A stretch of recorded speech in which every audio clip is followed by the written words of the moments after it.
saya Nando Vermorder. Kali ini saya akan menjelaskan kepada Anda tentang apa itu face reading, tentang apa manfaat dari face reading, dan bagaimana kita bisa mengaplikasikan face reading dalam kehidupan sehari-hari kita. Face reading sendiri merupakan pengembangan daripada ilmu psikologi, di mana ilmu face reading ini telah dikembangkan sejak zaman filsuf-filsuf Romawi. Ilmu face reading sendiri saat ini masih sangat jarang dipelajari oleh banyak orang, terutama di Indonesia. Mengapa? Karena memang ilmu ini belum sepopuler oleh ilmu-ilmu yang lain. Nah, perlu Anda tahu bahwa face reading memiliki keakurasian dalam menganalisa kepribadian seseorang hampir 95%. Face reading bukanlah ilmu tebak-menebak. Face reading bukanlah ilmu seperti ramal-meramal.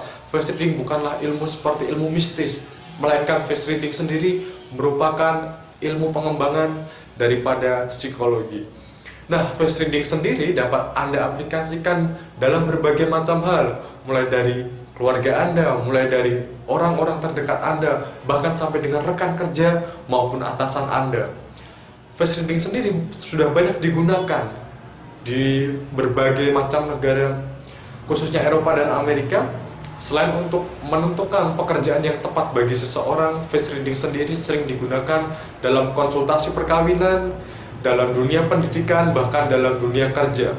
Nah, khusus dalam dunia kerja, face reading digunakan untuk melakukan rekrutmen karyawan, di mana ketika ada karyawan yang baru yang masuk, seorang ahli face reading akan mengarahkan karyawan ini ke dalam jenis pekerjaan yang cocok dengan kepribadian yang ia miliki.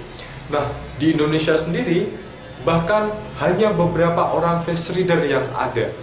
Bahkan belum banyak orang yang mempelajari tentang ilmu ini. Padahal apabila setiap masyarakat tahu face reading dapat digunakan dengan baik, face reading dapat dimaksimalkan, face reading memiliki berbagai macam manfaat, dan yang paling penting adalah Anda dapat membentuk karakter anak Anda melalui face reading. Ya, masih banyak orang Indonesia yang menganggap seorang face reading atau face reader sebagai seorang dukun, sebagai seorang paranormal, sebagai seorang yang memiliki ilmu magis, ilmu mistis. Padahal dibalik semua itu, face reader menggunakan dasar-dasar psikologi, dasar-dasar riset yang sudah dikembangkan bertahun-tahun. Pada tahun 2010 saya mengembangkan tentang ilmu face reading yang saya pelajari, di mana saya ingin mempelajari bagaimana karakteristik khusus yang dimiliki oleh orang Indonesia. Riset saya berjalan hampir 2,5 tahun, ya kurang lebih 2013 riset saya selesai, dan kita bisa membaca orang melalui wajah berdasarkan dari unsur-unsur yang ada di wajah, mulai dari rambut, kemudian jidat, kemudian bentuk alis, mata, hidung, bentuk bibir, kontur bibir, mulai dari bibir atas, bibir bawah, kemudian dagu, kemudian kontur rahang kita, bahkan dari tangan kita pun akan dibaca. Pembacaan tangan ini berbeda dengan palmistry atau membaca garis tangan, melainkan lebih kepada bagaimana kepribadian melalui kontur-konturnya. Ini bukanlah ilmu mistis, ini bukanlah ilmu paranormal, dan ini bukanlah ilmu ramal-meramal, melainkan ini adalah ilmu psikologi di mana kita menganalisa karakter seseorang, kita menganalisa kepribadian seseorang, sehingga kita bisa mengetahui apa saja kepribadian yang dimiliki oleh orang tersebut. Nah, apa saja manfaat yang bisa kita dapat dari pengaplikasian face reading dalam kehidupan sehari-hari? Yang pertama adalah kita bisa mengenali karakter pasangan kita. Penting sekali untuk bisa mengetahui karakter pasangan kita. Apakah pasangan kita termasuk orang yang introvert atau ekstrovert, tertutup atau terbuka? Apakah pasangan kita termasuk orang yang mudah bosan, ataukah orang yang konservatif atau pemelihara? Lalu apakah pasangan kita memiliki sikap analis yang tinggi atau analis yang rendah? Atau mungkin pasangan Anda memiliki sikap otoritatif yang sangat tinggi, atau mungkin dia tidak ingin mendominasi. Itu adalah salah satu manfaat. Kemudian manfaat yang kedua adalah bagaimana kita mengetahui karakter anak.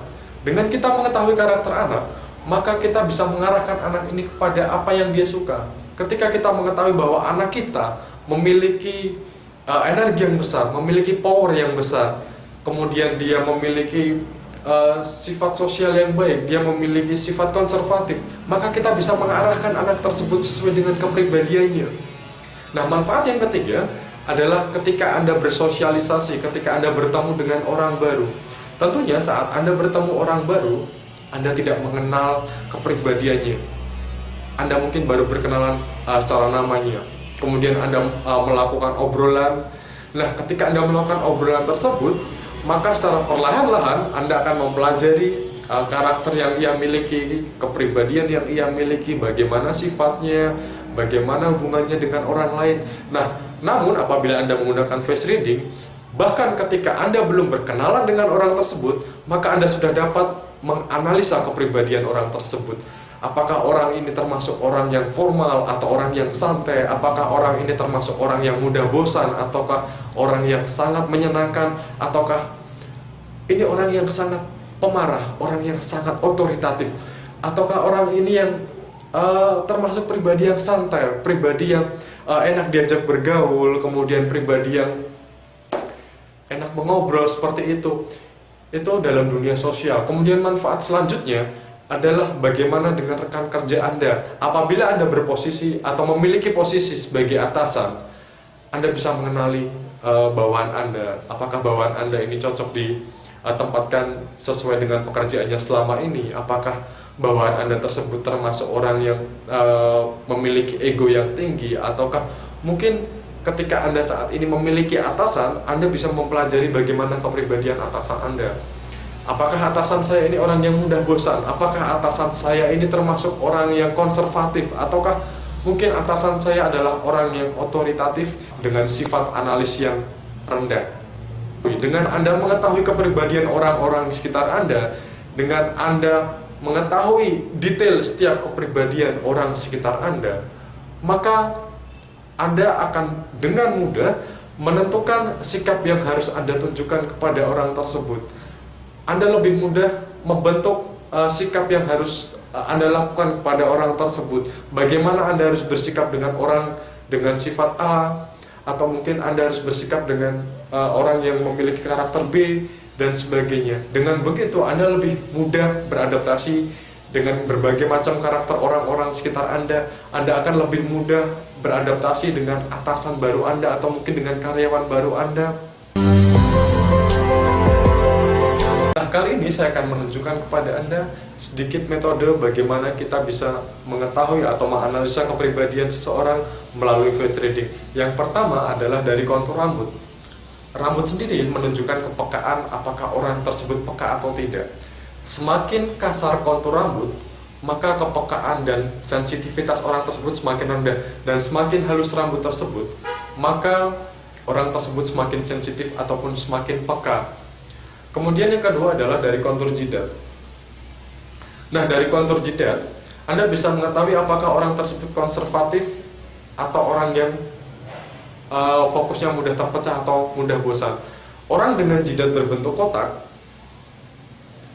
akan lebih mudah bosan, akan lebih mudah terpecah fokusnya.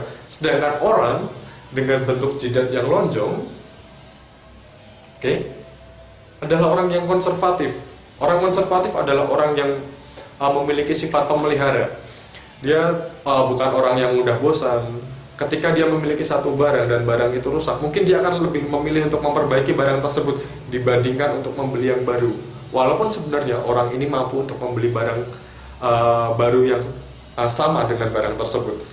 Kemudian yang kedua adalah pada bagian mata. Pada bagian mata, Anda bisa melihat pada bagian atas. Apabila bagian atas mata dengan alis memiliki jarak yang cukup jauh, maka orang tersebut termasuk orang yang formal atau orang yang suka memilih-milih dalam banyak hal atau mungkin dalam semua hal.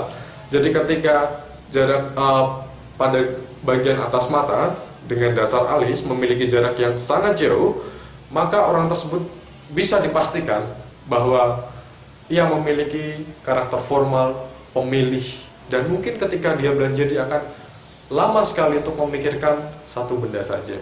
Nah, berbeda ketika jarak antara atas mata dengan bawah alis, itu berdekatan.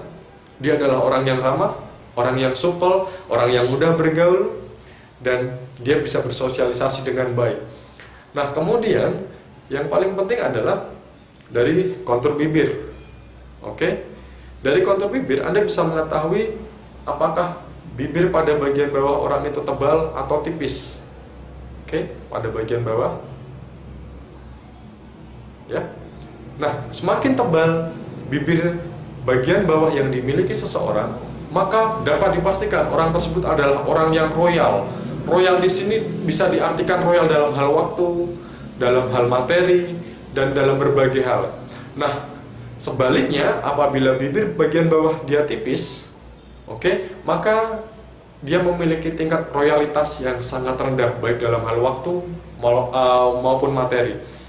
Nah, kemudian yang terakhir adalah bentuk rahang.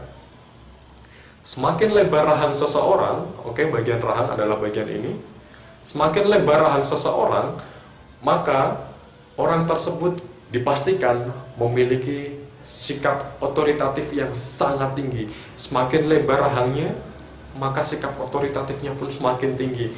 Nah, namun semakin kecil atau semakin sempit rahangnya, maka dapat dipastikan bahwa sikap otoritatifnya rendah.